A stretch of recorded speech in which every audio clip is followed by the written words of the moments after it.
Sirah Nabawiyah. Bismillahirrahmanirrahim. Alhamdulillah wassalatu wassalamu ala Rasulillah wa ala alihi wa ashabihi wa man wala. Amma ba'du, para pemirsa yang saya cintai karena Allah Subhanahu wa taala. Pada pertemuan yang ketiga ini kita masih di muqaddimah kitab Fiqh Sirah, di mana muallif Profesor Dr. Zaid bin Abdul Karim Al-Zaid menyebutkan tentang keistimewaan Nabi Muhammad sallallahu alaihi wasallam sebagai nabi yang terakhir, juga keutamaan umat Nabi sallallahu alaihi wasallam sebagai umat yang terakhir. Beliau mengatakan bagian pertama tentang keutamaan atau keistimewaan Nabi Muhammad sallallahu alaihi wasallam. Kata beliau, min ikramillahi jalla sya'nuhu li nabiyyi Muhammadin sallallahu alaihi wasallam tahmiluhu a'ba'ar risalati wahdah. Merupakan pengagungan Allah Subhanahu wa taala, pemuliaan Allah Subhanahu wa taala kepada Nabi Muhammad sallallahu alaihi wasallam, di mana Allah mengembankan kepada beliau tugas kerasulan ini seorang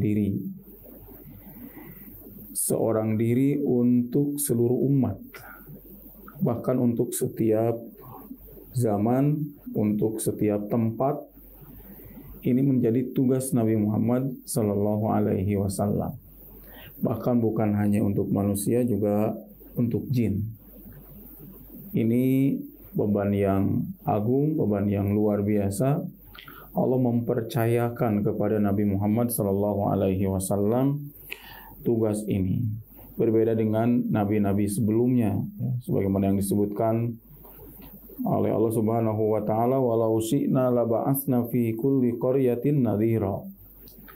Kalau Allah mau, Allah akan mengutus pada setiap negeri itu seorang utusan yang memberi peringatan kepada mereka. Dan ini terjadi pada umat-umat sebelumnya, masing-masing kaum, masing-masing negeri diutus seorang nabi. Sedangkan Nabi sallallahu alaihi wasallam diutus ke seluruh negeri, tidak terbatas oleh waktu dan tidak terbatas oleh tempat.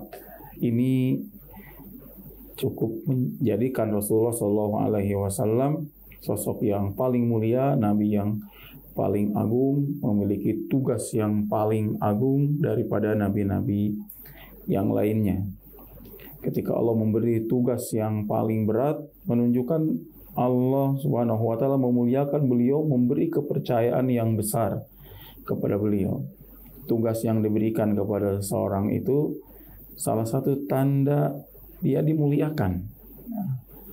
Ketika Allah Subhanahu wa taala mengatakan, walaqad karramna bani Adam, kami telah memuliakan anak-anak Nabi Adam, memuliakan manusia. Ini di samping memuliakan manusia ini dari sisi fisiknya, dari sisi akalnya, juga memuliakan mereka ketika Allah Subhanahu wa taala memberi taklif kepada mereka, memberi beban, memberi tugas-tugas syariat, diberi peraturan mana yang halal, mana yang haram. Tidak berlaku kepada binatang. Kenapa? Karena anak Adam ini dimuliakan oleh Allah Subhanahu wa taala ketika ada peraturan-peraturan, ada tugas-tugas yang harus dilakukan oleh mereka. Menunjukkan ini Allah memuliakan anak Adam ini. Jika anak Adam ini dimuliakan karena taklif, maka apalagi Rasulullah sallallahu alaihi wasallam dimuliakan sebagai orang yang membawa taklif ini, membawa peraturan-peraturan halal dan haram, syariat ini yang harus dilakukan oleh umatnya. Maka ini cukup menjadikan beliau sebagai nabi yang paling mulia, paling istimewa. Di samping itu, ketika ini tugasnya begitu besar kepada beliau, maka pahala yang didapatkan oleh beliau juga lebih besar daripada yang lainnya. Dengan banyaknya orang-orang yang beriman kepada beliau, semakin banyak orang yang mengikuti seorang nabi, maka semakin besar juga pahala yang didapatkannya.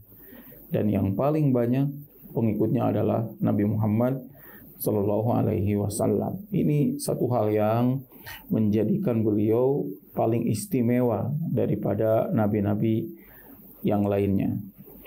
Kemudian hal yang kedua terkait dengan keistimewaan umat Nabi Muhammad Sallallahu Alaihi Wasallam. Nabinya nabi yang istimewa, umatnya juga adalah umat yang istimewa. Kata muallif, kanat bi'satul anbiya alaihimussalam khassatan li aqwamihim. Wabittali fahum yahmiluna ma'ahum tashri'an yatanasabu ma'al qawmil ladhina yub'atsuna ilaihim. Wa huwa tashri'un muaqqat bi zamanin wa makan.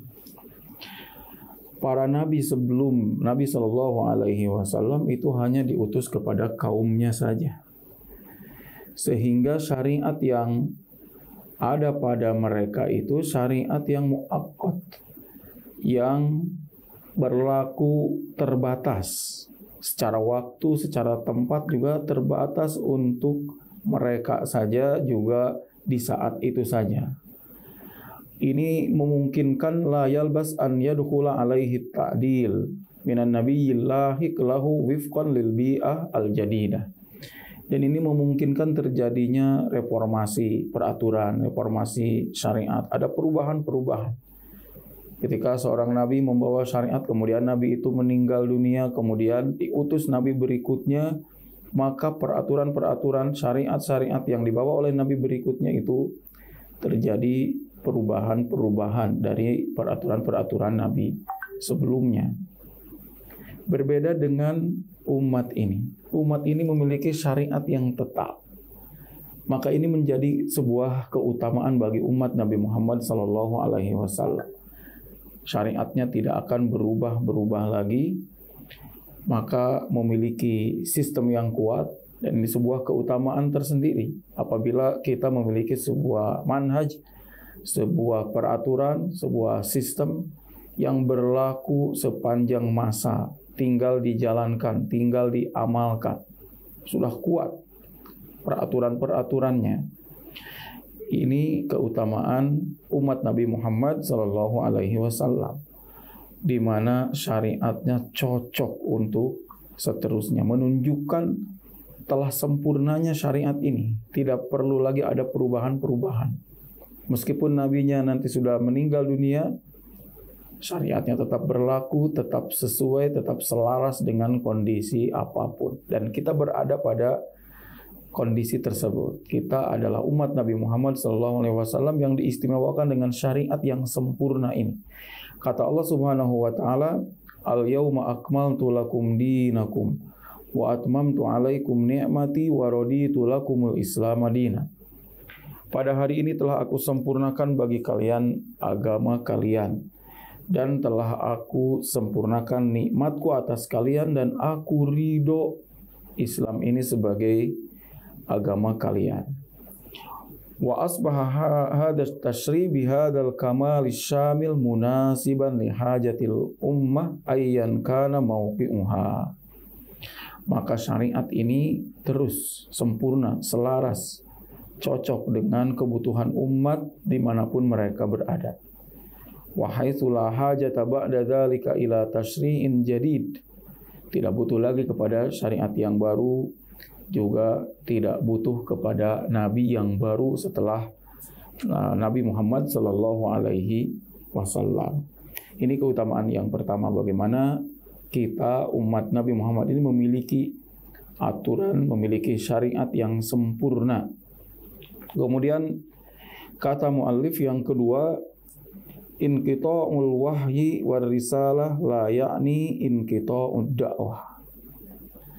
Terputusnya wahyu dan kerasulan tidak berarti terputusnya dakwah. Nabi sudah tidak ada, kerasulan sudah tidak ada, tapi dakwahnya tetap berjalan. Maka ini jadi sebuah keutamaan di mana kita umat Nabi Muhammad SAW ini mengemban tugas dakwah ini, tugas kenabian, tugas kerasulan diberikan menjadi tugas-tugas kita semua. Ini sebuah keutamaan yang agung. Balid dakwah ilallah madiyah ila yaumiddin. Dakwah ini terus berlangsung sampai hari kiamat nanti. Kita dituntut untuk terus menjaga dakwah ini, menjaga wahyu Allah Subhanahu wa taala, tidak terputus dengan wafatnya Nabi sallallahu alaihi wasallam. Dan ini merupakan bentuk penjagaan Allah Subhanahu wa taala kepada agama ini. Allah Subhanahu wa taala menjaga agama ini disebutkan oleh muallif dengan dua perkara, dengan dua cara. Yang pertama, Allah menjaga ini hifdzullah Subhanahu wa taala Al-Qur'an Al-Karim minat tabdil wan naqs wa ziyadah aw tahrif. Allah menjaga agama ini dengan menjaga Al-Qur'anul Karim. Tidak mungkin Al-Quran ini berubah, tidak mungkin ada tambahan, tidak mungkin ada pengurangan. Sebagaimana yang terjadi pada kitab-kitab sebelumnya. Banyak tangan-tangan jahil yang merubah-rubah kitab suci mereka. Tapi Al-Quran telah dijamin oleh Allah Subhanahu wa taala, dan ini menjadikan agama ini tetap terjaga sampai hari kiamat. Kata Allah Subhanahu wa taala, "Inna nahnu nazzalna dzikra wa inna lahu lahafizun." Sesungguhnya kami telah menurunkan Al-Quran ini dan sesungguhnya kami yang menjamin untuk menjaganya. Itu cara Allah yang pertama, menjaga agama ini dengan menjaga Al-Quran ini dari perubahan-perubahan, dari tambahan-tambahan, dari pengurangan-pengurangan. Kemudian yang kedua, cara Allah menjaga agama ini adalah Allah Subhanahu wa taala ja'ala ta'ifatan min ummati Muhammad la tazalu qa'imatan 'alal haq. Allah senantiasa memunculkan sekelompok orang dari umat ini di mana mereka senantiasa berkomitmen terhadap kebenaran. Sebagaimana ini disebutkan dalam sejumlah hadis. Likai yakuna manhaju hadhihi ta'ifah fil hayati wa ilmiha wa amaliha uswatan daimah wa ibrasan widoan likulli man yansudul haq wa yastadi'u binuril Islam. Sehingga manhaj dari sekelompok orang yang komitmen dalam kebenaran ini, manhaj mereka di dalam hidup, keilmuan mereka, amalan mereka, ini akan senantiasa menjadi uswah hasanah, akan senantiasa menjadi cahaya yang menerangi umat ini. Likulli man yarsudul haq, bagi siapapun yang mencari, menginginkan cahaya Islam, kebenaran, barang siapa yang menginginkan kebenaran, menginginkan cahaya Islam yang begitu terang benderang ini, tinggal mencontoh, meneladani orang-orang yang mereka menjalankan tugas kenabian ini dari umat Nabi Shallallahu Alaihi Wasallam. Allah menjaga, di samping tadi menjaga Al-Quran, juga menjaga umat ini. Bagaimana umat ini akan senantiasa ada dari mereka yang berkomitmen, mengingatkan mereka ketika berbuat salah.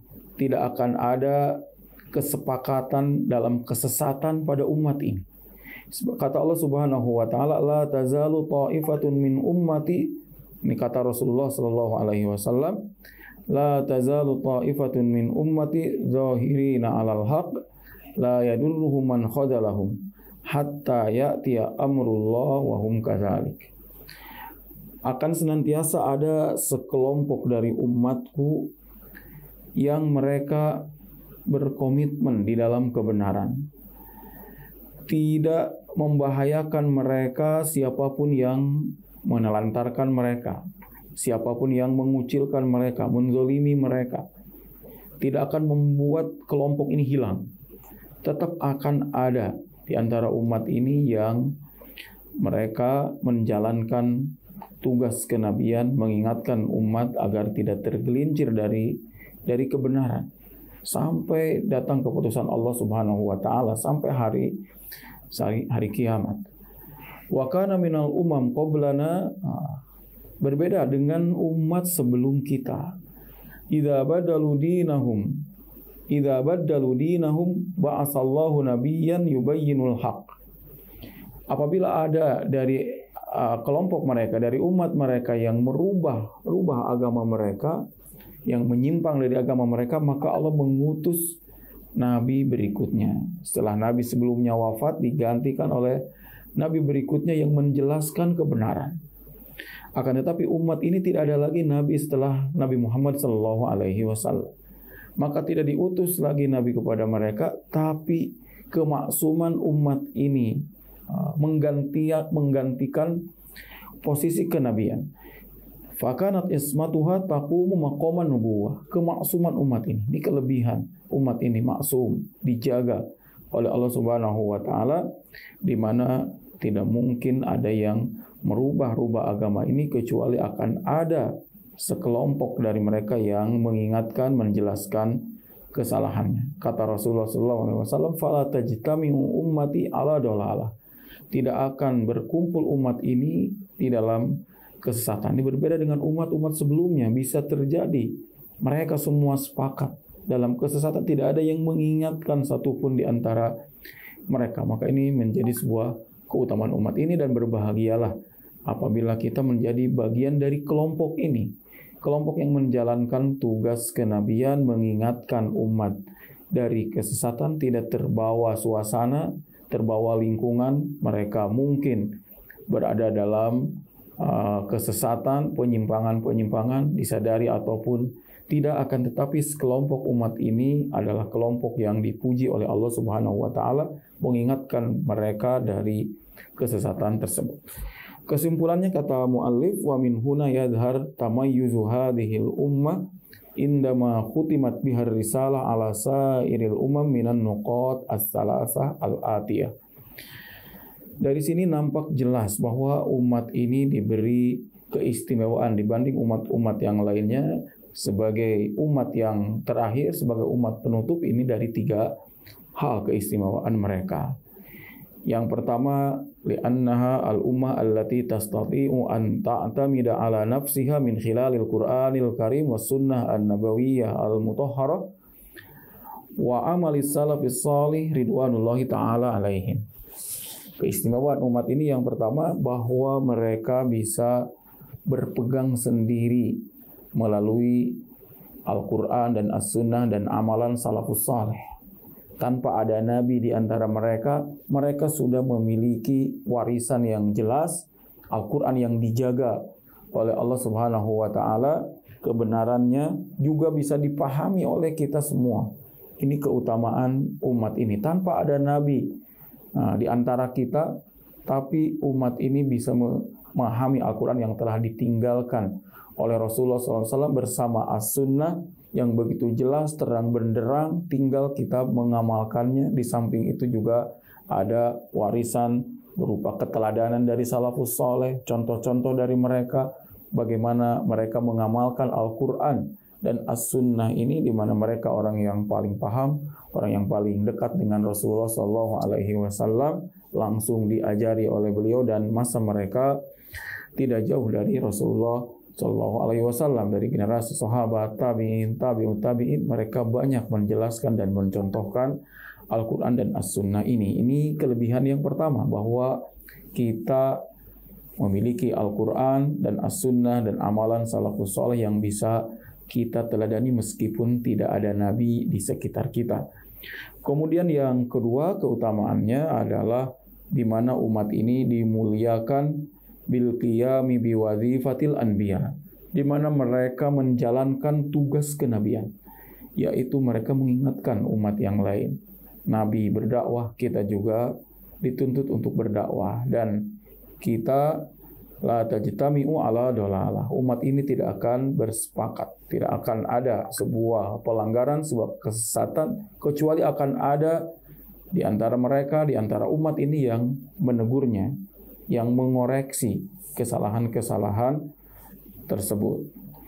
Kemudian yang ketiga, kata mu'alif, umat ini diistimewakan oleh Allah Subhanahu wa taala dibanding umat-umat yang lainnya biqauniha ummatan maksumah, di mana umat ini diistimewakan oleh Allah menjadi umat yang maksum, yang selalu ada yang menjaga di antara mereka. umat ini ada yang berdakwah, ada yang menegur kesalahan-kesalahan mereka. Jadi ini 3 poin pokok yang menjadi keutamaan umat ini, bahwa kita ditinggalkan Al-Quran dan As-Sunnah yang begitu terang benderang, dan kita bisa memahami, mengamalkan, menjalankan agama ini melalui Al-Quran dan As-Sunnah dan contoh-contoh dari salafus saleh. Kemudian yang kedua, umat ini diistimewakan karena menjalankan tugas kenabian. Nah, tidak ada nabi, kita menjalankan tugas kenabian berupa penjagaan terhadap wahyu Allah Subhanahu wa taala, mengingatkan orang-orang yang berbuat kekeliruan, penyimpangan di dalam agama ini. Kemudian yang ketiga, kita diistimewakan juga dengan kemaksuman, sebuah kepastian bahwa di antara umat ini pasti ada yang mengingatkan, sehingga ini kebenaran itu tetap nampak meskipun jumlah mereka tidak mesti mayoritas. Bahkan yang menjalankan kebenaran ini di akhir zaman ini menjadi kelompok yang asing karena jumlah mereka yang sedikit di tengah umat yang kebanyakan mereka melakukan pelanggaran, dan berbahagialah ketika kita menjadi bagian dari mereka. Wallahu ta'ala alam. Untuk pertemuan yang ketiga ini saya cukupkan sampai di situ, yaitu tentang keistimewaan Nabi Muhammad SAW, juga keistimewaan kita semua umat Nabi Muhammad SAW. Aqulu qawli hadza wa astaghfirullah li wa lakum wa sallallahu ala nabiyyina Muhammad wa ala alihi wa sahbihi wa sallama tasliman katsira. Wa akhiru da'wana alhamdulillahi rabbil alamin. Wassalamualaikum warahmatullahi wabarakatuh.